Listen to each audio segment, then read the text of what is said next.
बिस्मिल्लाहिर्रहमानिर्रहीम, अस्सलाम वालेकुम नाजरीन।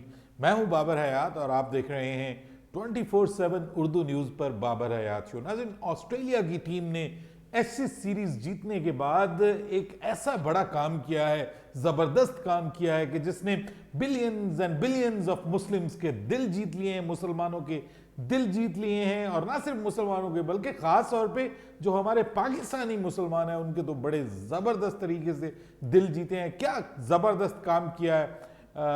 बीइंग ए ह्यूमन बीइंग भी अगर हम मुसलमान से हट के अगर हम बात करें तो भी एक बड़ा ज़बरदस्त जेस्चर जो है वो देखने को मिला है ऑस्ट्रेलियन टीम के जानिब से। इस पे बात करेंगे आज के इस प्रोग्राम में। और फिर मोहम्मद रिजवान ने मैथ्यू हेडन के लिए दुआओं की अपील की है।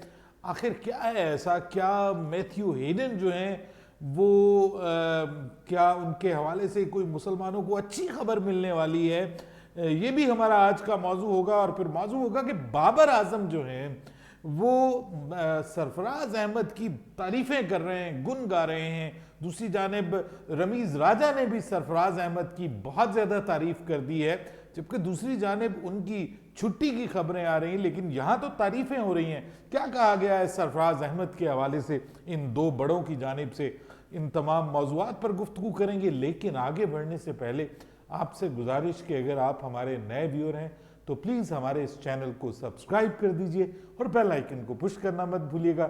मुझे फॉलो कीजिए इंस्टाग्राम पे @बाबरहयात शो और हमारे पेज को फेसबुक पे लाइक कर दीजिए। अगर आप हमें फेसबुक पे देख रहे हैं तो प्लीज़ हमारे इस चैनल को फेसबुक पे भी लाइक और फॉलो कीजिए और वीडियो को ज़्यादा से ज़्यादा शेयर कीजिए। तो जनाब, ऑस्ट्रेलिया ने, जैसा कि आपके इल्म में है कि गुज़िश्ता रोज़ ऑस्ट्रेलिया ने ऐसी सीरीज़ जो है वो 4-0 से जीत ली है। जी हाँ, एक मैच ड्रॉ हुआ, 4 मैचेस जो है वो ऑस्ट्रेलिया ने जीते और यूं एक ज़बरदस्त किस्म की जीत ऑस्ट्रेलिया को मिली। और आपको पता है कि जब ऑस्ट्रेलिया या इंग्लैंड दोनों टीमें जो है, जब ये एशेज सीरीज़ इन दोनों में से कोई भी टीम जीतती है तो एक ख़ास किस्म की सेलिब्रेशन वो करते हैं।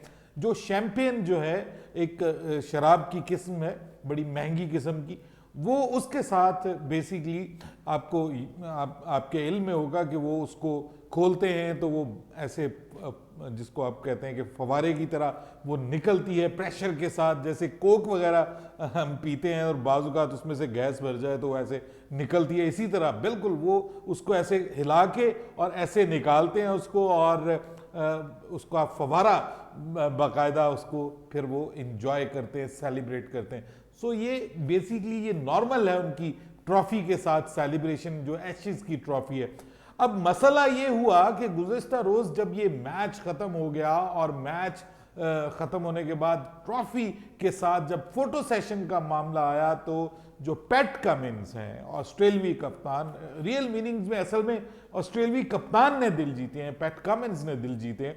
और जब उन्होंने देखा कि उनके एक मुस्लिम जो टीम मेंबर हैं, यानी उस्मान ख्वाजा जो पाकिस्तानी नजाद हैं, और आपको पता है कि उन्होंने बहुत शानदार इस एशेज सीरीज़ में खेला है, तो वो मौजूद नहीं है क्योंकि ऑब्वियसली वो बीइंग अ मुस्लिम वो शराब वाली सेलिब्रेशन का हिस्सा नहीं बन सकते थे। तो उन्होंने अपने सभी जितने भी खिलाड़ी हैं उनको कहा कि ये जो सेलिब्रेशन है इसको रोक दिया जाए और शैम्पेन जो है इसको नीचे रख दिया जाए, ताकि उस्मान ख्वाजा जो है वो हमारे साथ सेलिब्रेट कर सकें इस खुशी को।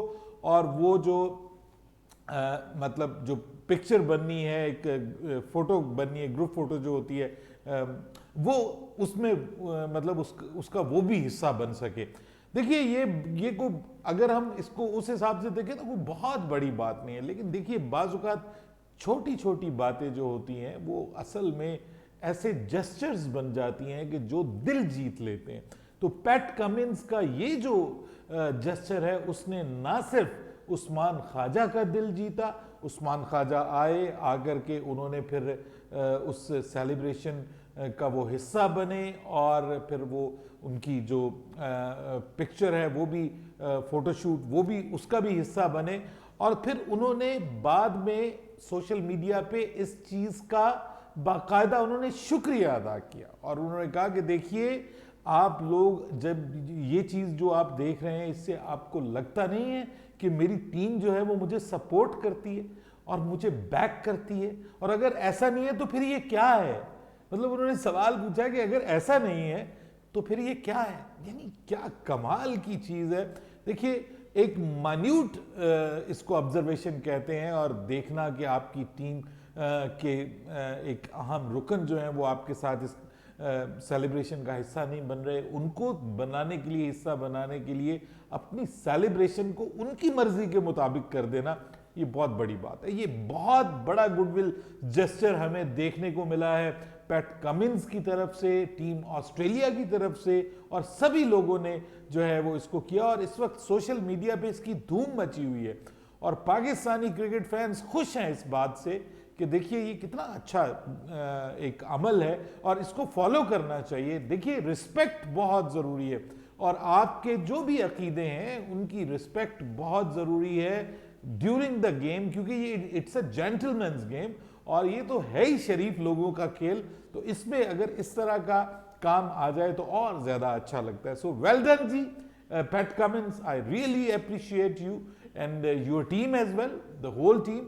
और जिस तरह से आपने हमारे उस्मान ख्वाजा का ख्याल रखा है, हमें बहुत अच्छा लगा है। और ऐसी चीज़ें क्रिकेट में, क्रिकेट से कुछ ज़्यादा वैल्यू इख्तियार कर जाती हैं और ज़्यादा वैल्यू रखती हैं। भारत, मैथ्यू हेडन को जनाब कुरान मजीद तोहफे में दिया था हमारे मोहम्मद रिजवान ने, और अब उसके ऊपर वो मजीद उन्होंने बताया है कि असल में उन्होंने कुरान मजीद मैथ्यू हेडन को इसलिए तोहफे में दिया था कि वो जब हम ये इन्होंने बताया इंटरव्यू में कि जब हम नमाज वगैरह पढ़ते थे या कोई भी मैं इबादत करता था तो वो मुझसे इसके हवाले से सवाल करते थे, और वो बहुत ज़्यादा इंटरेस्ट लेते थे हमारी जितनी भी इबादत हैं, हमारे अकायद में। और जो जिस तरह से मैं कहता था कि अगर जो इंडिया और पाकिस्तान का मैच, खास तौर पे इस पर उन्होंने बात की कि जो इंडिया और पाकिस्तान का मैच हुआ उस पर मैंने ये कहा था कि अगर हम अच्छा खेले तो इंशाअल्लाह अल्लाह के करम से हम ज़रूर जीतेंगे, क्योंकि अल्लाह पाक जो है वो जो मेहनत करता है उसकी मेहनत को ज़ाया नहीं करते। तो वो कहते हैं कि मेरी ये बात भी उनको बहुत अच्छी लगी। तो फिर मैंने एक दिन, मुझे पता चला कि वो अपने कमरे में अकेले हैं, मुझे किसी ने कुरान पाक ला करके दिया, तो मैं वो कुरान पाक लेकर के मैथ्यू हेडन के कमरे में गया और जाकर मैंने उनको गिफ्ट किया। और जब मैंने उनको ये गिफ्ट किया तो उन्हें बहुत अच्छा लगा, उन्होंने बहुत ज़्यादा पसंद किया और बहुत शुक्रिया अदा किया कि ये आपने मुझे बहुत अच्छा गिफ्ट दिया। और अब जो लेटेस्ट अपडेट्स उन्होंने दिए हैं वो ये हैं कि मैथ्यू हेडन जो हैं उन्होंने रिजवान से बाद में भी राब्ता किया, और उन्होंने कहा कि मैं अक्सर कुरान पाक को पढ़ता हूँ और मुझे बहुत लुत्फ आता है कुरान पाक को पढ़ के, मुझे बहुत अच्छा लगता है। और फिर रिजवान ने जो बहुत इंपॉर्टेंट चीज़ की, उन्होंने कहा मैंने उनको कुरान मजीद इसलिए दिया क्योंकि मैं ये समझता हूँ कि मुसलमान वो है कि जो अपने लिए चीज़ पसंद करे वो अपने दोस्त के लिए भी वही चीज़ पसंद करे। तो मैथ्यू हेडन के साथ बीइंग अ फ्रेंड हमारा बहुत अच्छा वक्त गुजरा T20 वर्ल्ड कप में। तो उन्होंने कहा कि मैंने उनको कुरान मजीद का तोहफा दिया, और अब उन्होंने ये हम सब से कहा है कि आप जो है वो मैथ्यू हेडन के लिए दुआ करें कि जो मतलब अल्लाह पाक उनका दिल पलट दे और उनको सीधा रास्ता वो उनको अल्लाह पाक दिखा दे। और वो मतलब इन द अदर वर्ड्स वो ये बताना ये चाह रहे हैं कि अगर अल्लाह ने चाहा तो वो इंशाल्लाह मुसलमान भी हो सकते हैं, वो कुरान मजीद से इंस्पायर होके इस्लाम भी कबूल कर सकते हैं। And it will be a big big news for every Muslim across the world, और बहुत बड़ा ये कारनामा होगा मोहम्मद रिजवान का। अल्लाह पाक इसमें उन्हें कामयाब करे, और ये उनके लिए बड़ी खुशकिस्मती की बात होगी मैथ्यू हेडन के लिए कि अगर वो इस दीन की तरफ आते हैं तो दुनिया में भी तो वो हैं ही हैं कामयाब, आखिरत में भी कामयाबी हासिल करने वाले इंशाअल्लाह बन जाएंगे।